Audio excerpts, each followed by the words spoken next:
안녕하세요. 안양누리 중학생 기자단에서 준비한 2024년 올해 눈여겨볼 뉴스입니다. 저는 앵커를 맡게 된 안양부흥중학교 이선혜, 인은중학교 김성현. 인덕원중학교 송주아 기자입니다. 올해 두 분 가을 어떻게 지내고 계신가요? 현재 저는 중3으로 고등학교에 들어갈 기대와 설렘으로 조금씩 준비를 하고 있습니다. 저는 11월 말에 있을 지필평가를 열심히 준비하고 있습니다. 두 분 다 원하시고 기대하시는 바 잘 이루시고 좋은 소식 있길 바랍니다. 가을은 독서하기 참 좋은 계절이죠. 그래서 저희가 첫 번째 소식 준비했습니다. 곡선중학교에서 독서 골든벨이 열렸다는데요. 곡선중학교의 이기현 기자님 나와주세요. 책과 함께하는 가을, 곡선중에서는 독서 골든벨을 개최하였습니다. 청소년기에 독서는 매우 중요합니다. 책을 통해 다양한 지식과 경험을 쌓고 사고력을 키우며 세상을 바라보는 시야를 넓힐 수 있습니다. 이러한 독서의 중요성을 알리기 위해 곡선중에서는 10월 14일 독서 골든벨 퀴즈 대회를 개최하였습니다. 이번 대회는 중학교의 추천 도서를 바탕으로 진행되었으며 약 50문제로 구성된 퀴즈가 1시간 30분 동안 진행되었습니다. 행사에는 곡선중 학생들이 40명이 참가하며 열띤 경쟁을 펼쳤습니다. 대회에는 패자부활전 등 다양한 형식으로 이어졌으며 총 7명이 수상의 영광을 안았습니다. 수상자들에게는 참가들에게는 소정의 상품이 지급되며 학생들의 참여를 더욱 독려하였습니다. 이번 독서 골든벨은 학생들의 책으로 습득한 지식을 퀴즈를 통해 다시 점검해보는 흥미로운 기회가 되었습니다. 행사 중 학생들은 서로의 지식을 나누는 즐거운 시간을 보냈고 퀴즈를 통해 독서의 중요성을 다시 한번 느끼는 계기가 되었습니다. 곡선중에서는 매년 이 행사를 실시하고 있으며 학생들의 독서에 대한 관심을 높이기 위해 지속적으로 노력하고 있습니다. 이번 대회를 통해 학생들이 독서에 대한 흥미를 느끼고 앞으로도 이러한 행사가 계속되기를 바랍니다. 이상 이기현 기자였습니다. 다음은 가을에 읽기 좋은 책을 소개드리겠습니다. 여러분은 스포츠에 대해 얼마나 알고 있나요? 스포츠는 우리 일상생활에 정말 중요한 한 부분입니다. 10대와 통하는 스포츠 이야기는 스포츠에 대해 잘 모르는 사람들도 재미있게 보고 그 역사에 대해 배울 수 있는 책입니다. 리슨이는 스포츠를 분석해서 여러 주제들로 글을 썼습니다. 그중 가장 인상적이었던 두 개를 소개해드리겠습니다. 첫 번째는 금메달보다 소중한 것에 대한 이야기입니다. 우리가 올림픽을 볼 때면 우리나라가 메달을 따는지 못 따는지에만 신경 쓰는 경우가 많습니다. 금메달을 딴 선수에게는 환호를 해주고 은메달과 동메달을 딴 선수에게는 위로를 해주는 경우가 더 많습니다. 글쓴이는 이런 점이 바뀌어야 한다고 비판합니다. 그 대회에 참가해 최선을 다한 선수 모두에게 존경과 축하를 해줘야 한다고 말하고 금메달보다 소중한 선수들이 나라를 위해 싸워준 노력에 더 집중하고 응원해야 한다고 이야기합니다. 앞으로 우리나라 사람들도 국가대표 선수가 국제대회에 나가면 그 성적에만 관심을 가질 것이 아니라 그들이 그 자기의 서기까지 거쳐온 과정을 보면 더 좋을 것 같습니다. 두 번째는 스포츠 브랜드가 자신들의 브랜드 이미지를 만들고 수익을 내는 방법입니다. 전 세계에서 가장 인기 있는 스포츠 브랜드인 나이키는 그들만의 독재적인 이미지가 있습니다. 바로 노력, 열정, 승리, 성공 등의 이미지인데요. 이런 이미지는 나이키라는 브랜드가 그냥 만들어낸 것이 아닙니다. 그들은 이미 노력과 승리의 이미지를 가지고 있는 스포츠 스타들을 자신의 광고 모델로 섭외하여 그들의 이미지를 자신의 브랜드에까지 입혀서 그런 독보적 이미지를 만들어내는 것입니다. 평소에 좋아하는 선수가 스포츠 브랜드 광고에 나오면 좋아하긴 했지만 왜 스포츠 브랜드가 그렇게 큰 돈을 들여가면서까지 스타들 영입하는지 잘 몰랐었는데 이 책을 읽으면서 그 이유에 대해 알게 되었습니다. 특정 기업에 대한 좋은 이미지는 그냥 생기는 것이 아니라 여러 과정을 거치며 만들어지는 것이라는 것을 깨달았습니다. 이 외에도 여성들이 남성 중심의 스포츠 문화에서 자신들의 자리를 확보한 과정, 스포츠 경기에서 중계방송의 중요성과 그 역사 등의 내용을 굉장히 흥미롭게 읽었습니다. 이 책은 스포츠를 좋아하는 친구들 뿐만 아니라 모든 학생들에게 추천하고 싶습니다. 스포츠에 대해 잘 모르더라도 알기 쉽게 흥미로운 내용들을 많이 담고 있기 때문입니다. 여러분들도 이 책을 꼭 한번 읽어보길 추천합니다. 지금까지 정률 기자였습니다. 어느 날 기자의 눈을 사로잡은 책이 있었습니다. 그 책은 당시 서점에서 일을 하고 있었던 책, 이처럼 사소한 것들이었습니다. 두께도 비교적 얇아서 가볍게 읽기 좋을 것 같아 읽기 시작했는데 책의 내용은 결코 가볍게 읽기 좋은 내용이 아니었습니다. 책의 줄거리는 1980년대 아일랜드 배경으로 주인공 펄롱은 아내, 5명의 딸과 함께 사는 평범한 가장입니다. 펄롱은 미혼모인 엄마와 함께 불우했던 어린 시절을 보냈지만 지금은 꽤 장사가 잘 되는 석탄 가게의 주인입니다. 어느 날 석탄 배달을 하던 펄롱은 수도원의 이상한 모습을 보게 됩니다. 수도원 안 어떤 아이는 원장에게 벌벌 떨고 있고 또 어떤 아이는 석탄 창고에 갇혀 있는 등 학대를 받고 있었습니다. 하지만 수도원 원장은 동네 사람들에겐 태연한 척, 아이들을 위안한 척 위선을 떱니다. 펄롱은 마을의 큰 기관인 수도원과 척을 지게 되면 자기에게 경제적으로 손해가 갈까봐 아이들을 구출하는 것을 갈등했습니다. 펄롱은 자신의 어린 시절 미혼모인 엄마와 자신을 도와주었던 미시즈 윌슨의 부인의 도움을 떠올리고 결국 수도원 아이들을 구출하게 됩니다. 이 책을 읽고 과연 내가 펄롱이었다면 아이들을 도울 수 있었을까? 라는 물음이 들었습니다.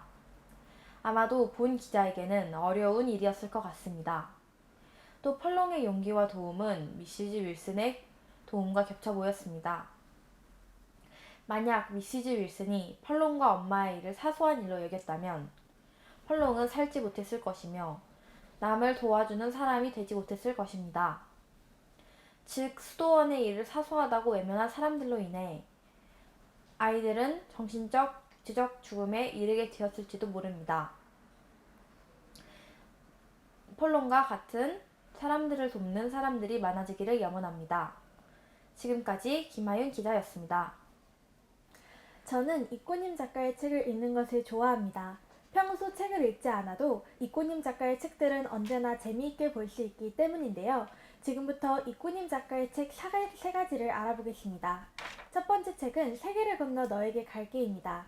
과거와 현재의 은유가 편지로 대화하는 내용으로 많은 감동과 재미를 선사하는 책입니다. 학생들 사이에서 인기 있는 책 중 하나입니다. 두 번째는 여름을 한입 베어 물었더니입니다.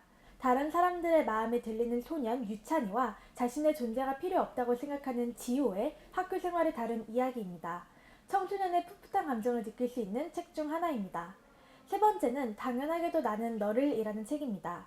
데이트 폭력을 기반으로 만든 책으로 소녀 혜주와 소년 해록이의 데이트 중 벌어진 이야기를 담은 내용입니다. 현재 연애를 하고 있는 청소년들에게 무척이나 추천하고 싶은 책입니다. 이외에도 행운이 너에게 다가오는 중, 죽이고 싶은 아이 등 이꼬님의 또 다른 책들을 읽어보는 것을 추천합니다. 또한 앞으로의 이꼬님 작가의 책들도 기대되는 바입니다. 지금까지 정서우 기자였습니다. 안양은 수많은 행사와 축제들이 진행되는 대표적인 문화도시입니다. 2024년에는 어떤 행사들이 진행되었을까요? 안양 춤축제를 취재한 대한여중 조은솔 기자님을 불러보겠습니다. 안양시가 9월 27일부터 29일까지 평촌중앙공원과 삼덕공원에서 안양춤축제를 개최했습니다. 이 축제는 2000년부터 시작된 안양시민축제를 관광형 축제로 키우기 위해 지난해부터 춤을 주제로 이름을 바꾼 것으로 올해도 유명 댄서들의 공연이 이어졌습니다. 지난 27일 평촌중앙공원에서 세계적인 댄스 크루 원밀리언과 전통 타악 공연을 선보이는 드럼타고 등의 개막 축하 공연이 열렸습니다. 28일과 29일에도 다양한 춤 공연을 볼 수 있었고 개막식과 폐막식에는 500대의 드론을 활용한 드론 라이트 쇼가 펼쳐지기도 했습니다. 이외에도 평촌중앙공원 다목적 운동장에서는 2024 안양시 먹거리 한마당이 열렸습니다. 이곳에서는 어린이 식품 체험 안정관, 음식문화 갤러리 등 다양한 프로그램과 식품 판매 부스도 운영되었습니다. 또 안양시 내외의 다양한 기관에서 홍보 부스를 운영했고 시민들이 직접 참여할 수 있는 체험 부스도 마련되었습니다. 뿐만 아니라 평촌중앙공원 차 없는 거리 무대에서는 스트리트 댄스 배틀이 열렸고 축제 기간 곳곳에서 시민들이 직접 참여하는 거리 공연도 볼 수 있었습니다. 춤을 주제로 한 축제인 만큼 안양 춤축제 시그니처 안무를 시민들이 함께 배워볼 수 있는 시그니처 안무 워크숍과 시민들이 함께 안무를 따라추는 시민 커뮤니티 댄스 등 시민들이 직접 춤을 즐겨볼 수 있는 행사가 많았습니다. 안양 춤축제는 안양시의 대표적인 축제인 만큼 많은 시민들이 이 축제를 찾았습니다. 시민들은 공연을 감상하거나 다양한 체험 부스를 즐기고 직접 춤을 춰보기도 하며 축제에 적극적으로 참여했습니다. 특히 다양한 세대가 어우러져 춤을 추며 축제의 열기를 더했고 안양 춤축제만의 활기찬 분위기를 연출했습니다. 지금까지 조은솔 기자였습니다. 다음은 미디어 속에 소개된 안양의 이야기입니다. 대안중 전하라 기자님이 소개해 주시겠습니다. 지난 4월 17일 디지털 생활 전환을 꿈꾸며 안양시의 스마트 미래도시의 새로운 시작을 알리는 스마트 미래도시 통합센터가 개관했습니다. 도시 전체를 한눈에 담은 듯한 다양한 CCTV 영상, 시민들의 교통사고나 재난, 재해 등이 발생했을 때 시민들의 안전을 모니터링하고 책임지는 역할을 하는 컨트롤센터입니다. 7,000여 대의 CCTV를 통합해서 촘촘한 안전망을 구축한 초대형 첨단 관제실을 갖추고 있습니다. 도시 전체에서 일어나는 일들을 빠르게 인식할 수 있고 첨단 IoT, 사물 인터넷 기술과 AI, 인공지능 기술을 이용하여 사건, 사고에 신속히 대응할 수 있다고 합니다.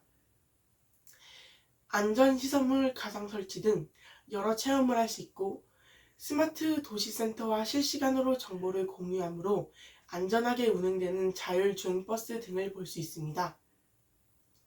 체험형 전시 공간을 홍보체험관에서 사전 예약을 통해 직접 확인할 수 있습니다.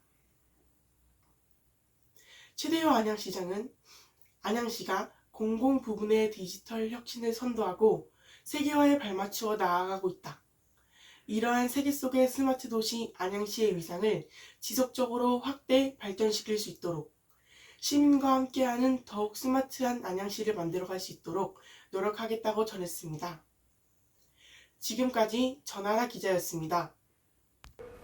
다음은 김성현 기자님이 취재하셨네요. 브롤스타즈 게임 학교 대항전은 무엇일까요? 지난달 27일부터 28일 동안 서울 중구에서 브롤스타즈 학교 대항전 본대회가 열렸습니다. 본선에서 진출한 학교 팀들은 경기고, 대천고, 동탄중앙고, 세곡중, 수원고, 경원중, 강신중, 상위고 등 8개 팀이 가운데 세곡중학교가 우승을 차지했으며 본선에 진출한 나머지 7개 팀도 상금과 상품을 받았습니다. 대회는 캐스터 권희수 아나운서, 해설자는 홀릭과 보니, MC로는 민모와 비누가 현장 중계되었으며 그리고 현장 관람자들에게는 웰컴 기프트 선물도 주고 럭키드로우 이벤트를 열어 추첨을 통해 상품을 나누어줬습니다. 한국 브롤 유저들과 한국 슈퍼챗 크리에이터들은 학교 대항전이 다음에도 계속 이어지기 희망하고 있습니다. 이상 김성현 기자였습니다. 다음은 건강에 대한 소식입니다. 100일에 대해서 귀인중 심채연 기자님이 취재하셨습니다. 심채연 기자님 나와주세요. 백일해는 보르데텔라 백일해균에 의한 감염으로 발생하는 호흡기 질환입니다. 흡한 소리, 발작, 구토 등의 증상이 포함된 14일 이상의 특징적인 기침 양상을 보이며 예부터 100일 동안 기침한다고 해 백일해라고 불려왔습니다. 백일해 백신은 생후 2개월 정도부터 수차례 접종을 하도록 하는데도 불구하고 면역이 떨어진 사람들이 감염되어 전국적으로 확산 속도를 높이고 있습니다. 백일해는 비말을 통해 전파되며 감염자의 곁을 지나가기만 해도 감염된다고 할 정도로 전염성이 강합니다. 그래서 밀집된 학교에서의 유행은 매우 치명적입니다. 코로나19 사태 이후 마스크 의무 착용이 해제되어 마스크를 착용하지 않는 학생들도 많아진 만큼 주의가 더 필요합니다. 자신이 백일해에 확진된 경우 곧바로 약 5일간 등교 중지를 실시하고 항생제를 복용하여야 합니다. 백일해는 확진 후 항생제를 빨리 복용하는 것이 굉장히 중요합니다. 치료 시기를 놓치면 주변 사람들에게 전파할 가능성이 커지고 염증도 악화될 수 있기 때문입니다. 학교 측에서는 백일해 확진자가 발생한 학급의 학생들에게 마스크 착용 및 비말 가림판 사용을 권고하고 전교생이 개인 위생 수칙을 잘 지킬 수 있도록 적극적으로 안내해야 합니다. 백일해는 빈번하게 유행하는 질병이 아니지만 우리 모두는 백일해의 감염 확산을 막아 피해를 최소화시킬 수 있도록 노력해야 할 것입니다. 지금까지 심채연 기자였습니다.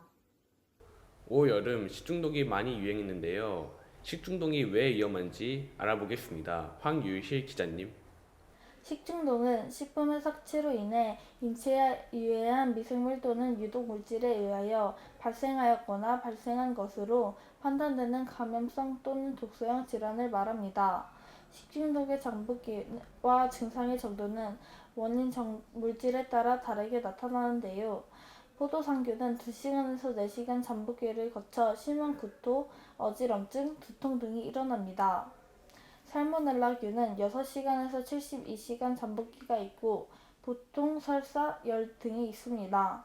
비브리오 폐혈증의 경우 12시간에서 48시간 잠복기가 있고 다리에 출혈을 동반한 수포가 생기며 고열 폐혈증 등이 일어납니다. 이질은 3일의 잠복기를 걸쳐 설사, 복통, 고열이 나타납니다. 마지막으로 O-157 대장균은 3일에서 9일 잠복기가 나타나며 심한 복통과 출혈성 설사, 미열을 동반하는 장염이 나타납니다. 식중독은 이러한 증상으로 무시무시한 질환입니다. 이런 식중독을 예방하기 위해서는 생선회, 조개, 가공식품과 유제품 섭취를 자제해야 합니다. 해산물은 회로 먹지 않는 것을 추천드리고 유제품은 상하지 않도록 반드시 냉장 보관을 하여 최대한 빨리 먹는 것이 좋습니다. 익히지 않은 음식의 섭취는 삼가하고 칼과 도마를 구분하여 사용하는 것이 좋습니다. 사용한 후에는 세제 뜨거운 물로 소독하고 햇볕에 말리면 더 좋은 효과를 볼 수 있습니다. 더불어 음식은 실온에 보관해서는 안 되고 냉동 보관을 해야 합니다. 마지막으로 몸을 청결하게 유지시켜야 합니다. 지금까지 황유리 기자였습니다. 관내중학교 3학년들의 최대 관심사는 입시입니다. 현 중학교 3학년들이 치러야 할 입시에 대해서 함께 알아보겠습니다. 대한민국에서 학벌은 중요한 요소로 자리매김하고 있습니다. 해마다 실시되는 수학 능력 검정 시험에서는 학생들을 위해 비행기 이착륙 시간을 조절하고 있습니다. 현재 교육부에서는 기존과 다른 입시제도의 2028학년도 개정안을 선보이고 있습니다. 기존 제도와 어떤 점이 다른지 한번 알아보도록 하겠습니다. 내신 5등급제 개편입니다. 현재는 9등급에서 운영되고 있습니다. 그러나 내신 5등급제로 개편이 된다면 현재 9등급에서의 2등급이 5등급에서의 1등급이 될 가능성이 있습니다. 장점으로는 보다 많은 학생들이 내신 1등급을 얻을 수 있다는 장점이 있습니다. 그러나 단점으로는 대학교에서는 변별력을 가지기 위해 좀 더 많은 학생들에게 내신 이외의 성적을 요구할 가능성이 있습니다. 둘째, 외국어 과목을 제외한 모든 과목이 선택 과목이 폐지되었습니다. 현재 국어의 경우 선택 과목이 2개 존재하는데요. 그러나 2028학년도 개정안에서는 이 2가지의 선택 과목을 전부 제외하고 전부 공통 수학으로 바꾸겠다고 했습니다. 또한 수학의 경우 심화 수학이었던 미적분 수학, 기하를 폐지하도록 한다고 밝혔습니다. 이러한 장점으로는 학생들이 폭넓은 수업을 할 수 있다는 것이 장점입니다. 하지만 단점으로는 폭넓은 수업을 하기 위해 학생들은 사교육비를 증가시킬 염려가 있다는 것입니다. 학부모들과 학생들 사이에서는 높아진 사교육비로 가뜩이나 걱정인데 이번 개정안으로 더욱더 높아질 것이 우려하고 있습니다. 또한 현 중3들은 갑자기 바뀐 수능 제도 때문에 어떻게 해야 될지 몰라 걱정하고 있습니다. 교육부에서는 사교육비를 경감을 목적으로 하고 있지만 직접 겪는 경험자들로서는 정말 우려가 아닐 수 없습니다. 과연 어떤 결과가 나올지는 2025학년도부터 알 수 있을 것 같습니다. 감사합니다. 이선혜 기자였습니다. 최근 AI 기술이 심상치 않습니다. 매일매일 발전하는 AI 기술, 과연 우리에게 득이 많을까요? 실이 많을까요? AI 기술의 발전은 현재 많은 논쟁을 불러일으키고 있습니다. AI 발전은 긍정적인 부분도 많지만 부정적인 부분도 많습니다. 첫 번째, 일자리 감소입니다. AI 기술의 발전은 많은 산업 분야에서 단순화와 자동화를 가속화하고 있습니다. 특히 제조업과 서비스업에서 노동자들의 일자리를 뺏고 있습니다. 자동화는 생산의 효율성, 즉 기업의 이윤을 높일 수 있지만 대규모 실업을 초래할 수도 있습니다. 두 번째, 프라이버시 침해입니다. AI의 성장을 위해서는 대량의 데이터를 학습하는데 이 과정에서 개인의 민감한 정보가 침해될 수 있습니다. 예를 들어 안면인식 기술은 개인의 사생활에 침해할 수 있고 광범위한 데이터 수집과 분석은 개인 프라이버시를 위협할 수 있습니다.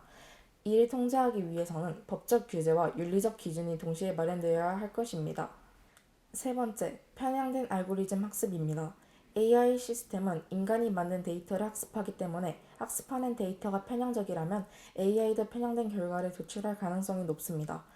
이미 여러 사례에서 AI의 편향성이 문제로 지적되고 있습니다. 이로 인해 일부 그룹이 부당한 대우를 받거나 차별 겪는 일도 발생하고 있습니다. 네 번째, 사고에 대한 책임입니다. AI가 점점 더 많은 결정권을 가지게 되면서 그 결정에 대한 책임 소재가 대두되고 있습니다. 예를 들어 자율주행 사고가 일으켰을 때 제조사 또는 소프트웨어 개발자 또는 운전자 중 누가 책임을 져야 할까? AI 기기의 오작동이나 오류로 인한 피해는 예측할 수 없는 결과를 초래할 수 있으며 이를 책임질 윤리적 가이드가 시급합니다. 다섯 번째, 인간성의 단절입니다. AI는 인간의 정서적, 감성적 측면을 완벽하게 이해하지 못하는 한계를 가지고 있습니다. 그러므로 인간이 가진 소통이나 공감 능력이 저하될 수 있습니다. 장기적으로는 인간관계의 단절까지 초래할 수 있습니다. AI는 우리 사회에 많은 가능성을 열어주는 도구이지만 그와 동시에 심각한 부작용을 초래할 수 있는 도구이기도 합니다. 기술 발전에 따른 긍정적인 부분만 보지 말고 부정적인 측면을 인식하고 적절한 대응책을 마련하는 것이 무엇보다 중요합니다. 지금까지 김여실 기자였습니다. 올해 의대 증원 갈등도 심각합니다. 어떻게 하면 해결할 수 있을까요? 신기중학교 장세희 기자님 나와주세요. 최근에는 의대 증원 문제로 정부와 의사단체 간의 갈등이 심각해지고 있습니다. 정부 측은 국민건강권 보장을 위해서 의사 부족 문제 해결이 필요하다고 말합니다. 하지만 의사단체는 의대 정원 증원은 의사의 질 저하와 의료 서비스 하락을 초래할 것이라고 주장하고 있습니다. 이들은 집단 휴진 등의 강력한 반대 움직임을 보이고 있습니다. 이로 인해 현재 우리나라는 의료 공백 문제 등이 발생하고 있습니다. 이에 언제나 환자를 최우선으로 두고 가난하고 어려운 사람들을 위한 의료를 실천한 현실판 낭만 닥터 알버트 슈바이처 박사와 장기려 박사에 대해 알아보도록 하겠습니다. 알버트 슈바이처 박사의 경우는 높은 지위와 편안한 생활을 버리고 아프리카의 어려운 사람들을 위해 자신을 내어주었습니다. 진정한 의사정신과 모든 생명을 소중히 여기고 존중해야 하는 사상을 제시하며 인류애를 실천했습니다. 그리고 오늘날까지 세계의 위대한 위인으로 존경받고 있습니다.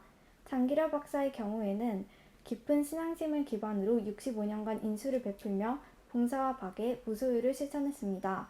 그래서 그가 죽은 지 20년이 넘는 오늘날까지도 그의 학문적 업적과 의료윤리, 사상과 신앙, 이타적 삶을 재조명하고 있습니다.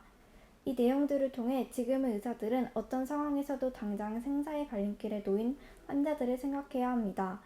의대 증원을 반대하는데 집단 파업과 사직서가 아닌 다른 방법을 모색할 필요가 있습니다. 무엇보다도 중요한 의사의 자세는 환자를 치료해야 하는 것임을 잊지 말아야 합니다. 지금까지 장세희 기자였습니다. 올해도 보이스피싱 범죄가 많은 사람들을 울렸습니다. 피싱 예방 방법에 대해 알아보겠습니다. 대한중학교 박민석 기자님 나와주세요.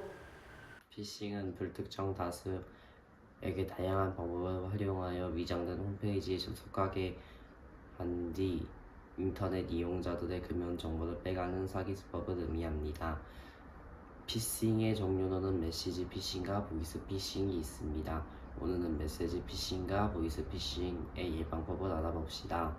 보이스 피싱의 예방법으로는 인터넷 공간에 자신의 개인정보를 올리지 않는 것입니다. 그리고 메시지 피싱의 예방법으로는 자주 사용하지 않는 계정 삭제시키는 것과 공용 PC에 로그인을 한 뒤에는 반드시 로그아웃을 하는 것입니다. 지금까지 박민석 기자였습니다. 감사합니다. 우리가 그동안 문화재라고 불렀던 명칭이 국가유산으로 변경된다고 합니다. 그 일을 한번 알아보도록 하겠습니다. 지난 2024년 5월 17일부터 문화재의 명칭이 국가유산으로 바뀌었습니다. 이유 첫 번째는 문화유산은 과거 일본의 법을 따라서 붙인 이름이어서 독자성을 위한 것이고, 두 번째는 통일성을 위한 것으로 다른 나라는 이미 국가유산으로 사용하고 있기 때문에 통일성이 있습니다. 우리 모두 최근에 바뀐 명칭을 잘 기억하고 앞으로도 우리 국가유산을 사랑하고 잘 보존하도록 노력합시다. 마지막 소식은 기분 좋은 소식입니다. K-컬처, K-뷰티에 이어 이번엔 K-푸드가 대박이 나고 있습니다. 그 이유를 한번 알아보겠습니다. K-푸드가 대박난 이유는 무엇일까요? 요즘 K-팝, K-드라마 등이 해외에서 인기를 얻고 있고 이에 따라 세계의 사람들이 우리나라의 문화에 관심을 가지기 시작하였습니다. 또한 최근에는 우리나라 음식인 K-푸드도 인기를 얻기 시작하였습니다. 그럼 인기를 얻고 있는 K-푸드에는 무엇이 있고 그 이유는 무엇일까요? 먼저 K-푸드의 대표인 라면은 코로나19 확산 이후 간편하게 즐길 한 끼 식사로 유명세를 얻으며 판매량이 늘었습니다. 불닭볶음면 챌린지 등 SNS에서 유행하는 각종 매운 음식을 먹는 챌린지도 해외 소비자들에게 국내 식품을 알리는 역할을 하였고, 또한 무슬림 식문화의 결항에 김치라면 등의 할랄 인증을 받는 등 현지에 맞는 다양한 전략도 해외 시장에서 인기를 얻는 비결이었습니다. 한편 만주 1위 CJ 제일제당은 K푸드의 인기 비결이 현지화 전략이라고 하였습니다. 한 입에 들어갈 수 있는 작은 사이즈로 편의성을 극대화하고 현지 식문화를 반영해 고수를 추가하거나 돼지고기 대신 닭고기를 쓰고 무슬림 소비자들을 대상으로 할랄 만두도 선보였습니다. 또한 비건 인증까지 받아 채식을 선호하는 소비자들도 즐길 수 있도록 하였습니다. 해외에서 인기를 얻고 있는 또 다른 대표적인 K푸드로는 김밥이 있습니다. 김밥은 한류의 열풍과 함께 인기가 올랐습니다. BTS의 B가 유튜브로 김밥을 소개해 글로벌 팬들에게 김밥이 널리 알려졌습니다. 또한 드라마 이상한 변호사 우영우가 인기를 얻으며 주인공 우영우가 매일 먹는 음식 김밥으로 향한 관심이 늘기도 하였습니다. 이 외에도 김밥의 편리함, 잔반이 남지 않은 친환경적인 특성 등의 이유로 김밥은 더욱 인기를 얻게 되었습니다. 결론적으로 한류의 인기로 K푸드에 관심이 쏠리기 시작하였고, 이때 현지화 전략 등을 통하여 현지의 식문화를 고려해 새로운 제품을 만든 것도 K푸드가 인기를 얻는 데 도움을 주었습니다. 지금까지 김아연 기자였습니다. 올해도 우리 안양누리 중학생 기자님들이 다양한 분야에서 많은 취재들을 해주셨네요. 수고들 많으셨습니다. 기자님들의 기사 한 줄 한 줄에 정성이 가득 담겨져 있었습니다. 모두들 올해 마무리 잘 하시고 2025년 안양누리 눈여겨볼 뉴스에서 다시 찾아뵙겠습니다. 감사합니다.